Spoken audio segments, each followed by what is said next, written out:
नमस्कार मित्रांनो, मी दीपक कानडे. तुमचं आपल्या यूट्यूब चॅनलवर सर्वांचं स्वागत आहे. आज आपण या व्हिडिओ मॅथसाठी घेऊन आलो आहे आणि त्यातल्या त्यात आपला एक टॉपिक राहील सरळ व्याज. सरळ व्याज हे तुम्हाला एकदम सोप्या पद्धतीने शिकवलं जाणार आहे. ते एखादी सूत्र आपलं सरळ व्याजाचं सूत्र आहे, त्या सूत्रानुसार न सोडवता तुम्हाला एकदम सोप्या पद्धतीनं की म्हणजे तुम्हाला वाटेल की जर सूत्र पाठ न करता स्वतः आपण सोडवू शकतो. तर बघा उदाहरण बघू. आता मी तुम्हाला स्वतः उदाहरण देणार आहे. 10,000 एक रक्कम आहे, तिचं आपल्याला 8% व्याज काढायचं आहे दर सदस्य. म्हणजे हे वर्षाचं व्याज आहे डायरेक्ट आणि 2 वर्षासाठी काढायचं आहे आपल्याला. तर आता हे 10,000 रक्कमवर आपल्याला जर 8% काढायचं आहे तर हे 10,000चे आपल्याला पर्सेंटेज काढणे पडतील. म्हणजे जर या एक शून्य जर आपण कुळला तर 1,000 एकीन आपल्याला ते 10% झाले. आणखीन एक शून्य कुळला हे 100 आहे, 1% झाले. 1% जर 1% जर किंमत आली तर आपल्याला कोणताही पर्सेंट काढता येतो. म्हणजे 1% आपले किती आहे, 100 रुपये. हे आपल्याला 8% काढायचे, गुन्ह्याला 8 झाले 800.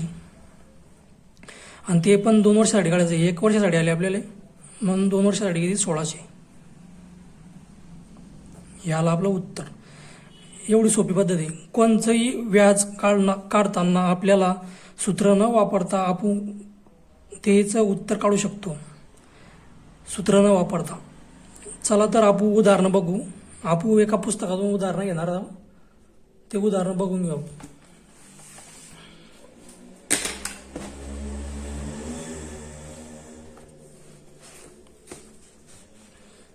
आता इथं उदाहरण दिलं आपल्याला 10% दराने 10% दर आहे 500 रुपयाचे. 2 वर्षाचे सरळ व्याज किती? 2 वर्षाचे सरळ व्याज किती? 500 रुपयाचे 10% दराने. जर 1,000 जर कुळाला हे आले 10%. 1,000 कुळाला ते झाले 1%. जर 1% किंमत आली त्याला गुन्ह्याला 10% न करा. तसं तर आपलं 10% आलं, त्याची किंमत या 5ला 10 न गुणलं तर 50 येतं. म्हणजे जे 10% किंमत आहे आपली 50 आली. 2 वर्षासाठी चांगलं आहे.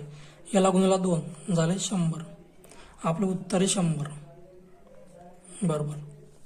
चला दुसरं आता त्याच्या खालचे उदाहरण सोडवू. आता खाली 1 नंबरचं उदाहरण दिले. त्यात आपल्याला 20% दराने दर शेकडा 20% दराने 3,000 रुपये. 3,000 रुपयाचे 3 वर्षाचे. इथं आपण कोणतं सूत्र वापरत नाही. आता बघा, हे 3,000चे आपल्याला 20% काढायचे. हे झाले 10%. 1,000 कोणाला म्हणजे 300 आपल्याला 10%. तर 20% गुन्ह्याला हे 300 10% तर 20% म्हणजे 600. हे 600 आपले 20% आले आणि ते 3 वर्षासाठी चांगले. गुन्ह्याला 3 वर्ष 6×3=18 म्हणजे 1800. 1800 व्याज झालं आपलं उत्तर. बरोबर 1800. 4 नंबर. चला दुसरं उदाहरण त्याच्या खालचं तुम्ही सोडवू शकता. आता हे आपल्या ट्रिकनुसार 10 हे 12.5 4,000 रुपयाचे 5 वर्ष सरळ व्याज. हे झाले आपला 1,000 कुळाला हे झाले 10%. 1,000 कुळाला झाला 1%. 40 हे आपले 1% आहे.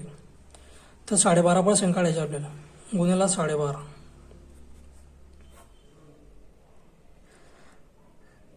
40 आणि हे आपण काय गुणाकार करून घेऊ. आता डायरेक्ट 125 न गुणून घेऊ 4ला. 125 गुणाला 4 500 आणि 1,000 या पॉईंट दिला आहे तिथं पॉईंट येईल. म्हणजे जे उत्तर आपलं 500 आणि हे 5 वर्षाचं व्याज काढायचं आहे. गुन्ह्याला 500. 5×5 2500. उत्तर 2500 आलं आहे आपल्या. बरोबर.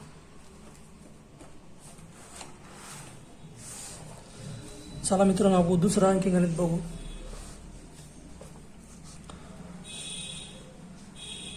आता इथं 10% 5% दराने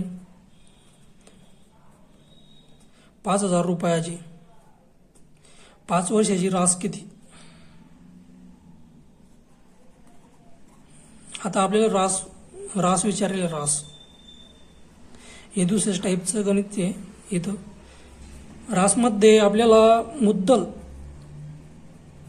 प्लस व्याज बरोबर रास असं असतं. म्हणजे मुद्दल पण येईन त्याच्यात आणि व्याज येईन.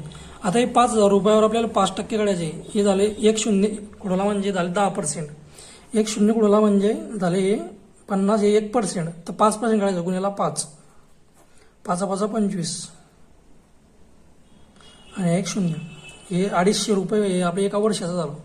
तर 5 वर्षाचं काढायचं आहे आपल्याला गुन्ह्याला 5. 25 5 125 हे 1250. हे मुद्दल 5,000 1250 व्याज एकूण बेरीज जर केली आपण 6,250. उत्तर बघून घ्या. बरोबर.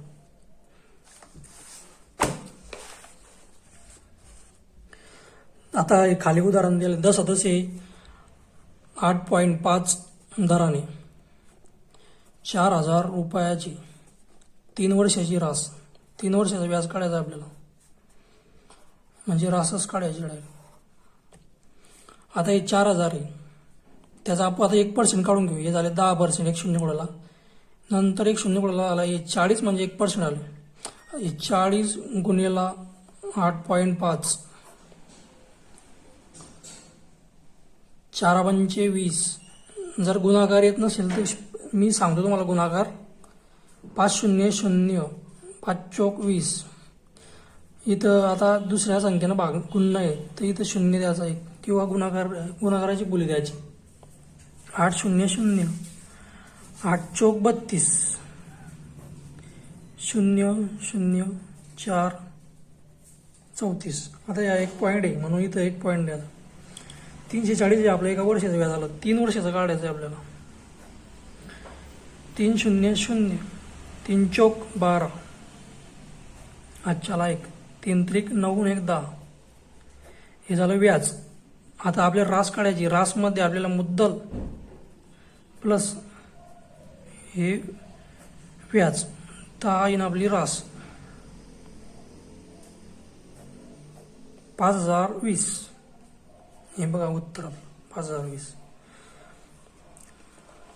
चला पुढचं नेक्स्ट उदाहरण बघू. आणखीन 10% 8% दराने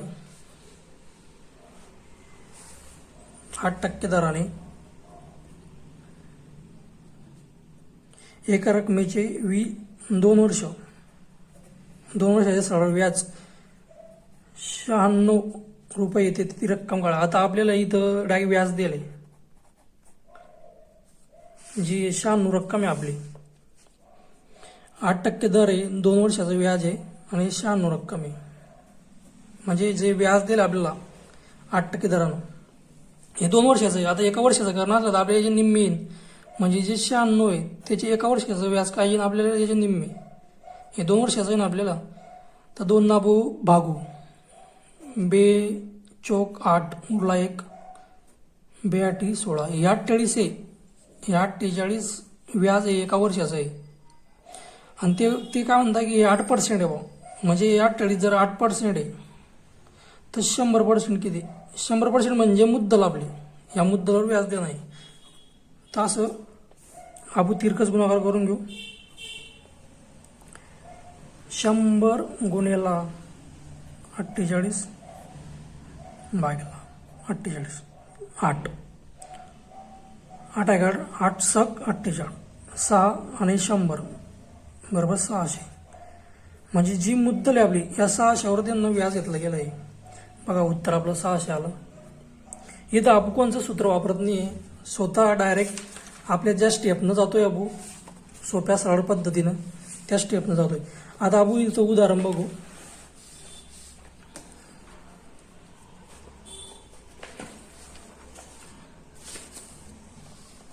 हे बघा उदाहरण. 10/8 4% दराने, 4% दर आहे. एका रकमेचे 3 वर्षाचे सरळ व्याज, 3 वर्ष सरळ व्याज हे 1200 रुपये आहे. 1200 रुपये आहे. ती रक्कम काढा. आता हे 3 वर्षाचं आहे, मग आपण याला 3 वर्षानं भागून घेऊ. या 1200ला आपण 3 वर्षानं भागू, म्हणजे आपल्याला एका वर्षाचं व्याज येईल. 3 आहे काय, 3 2 4, म्हणजे जे 400 रुपये आहे आपले, ते एका वर्षाचं व्याज आहे, एका वर्षाचं. पण त्यांचं म्हणणं किती, हे 400 हे 4% आहे. म्हणजे जे हे 400 हे 4% आहे एका वर्षाचं व्याज. तर आपल्याला 100% काढायचे. 100% म्हणजे का बरं, ते मुद्दल काढायची. मुद्दल म्हणजे आपली 100 आहे. 100वर 4% त्यांना व्याज घ्यायचं सांगेल आपल्याला. तर आपण यांचा तिरकस गुणाकार करून घेऊ. 400 गुणिले 100 भागिले 4, 4 1 4, 4 1 4, 100 गुणिले 100 म्हणजे 10,000. म्हणजे जी मुद्दल आहे आपली हे 10,000 रुपये आहे. या 10,000वर आपल्याला 3 वर्षाचं व्याज त्यांना 1200 दिलं होतं आणि ते 4% दिलं होतं. म्हणून आपलं उत्तर बरोबर 10,000 आलं. चला नेक्स्ट. आता 10/8 5% दराने,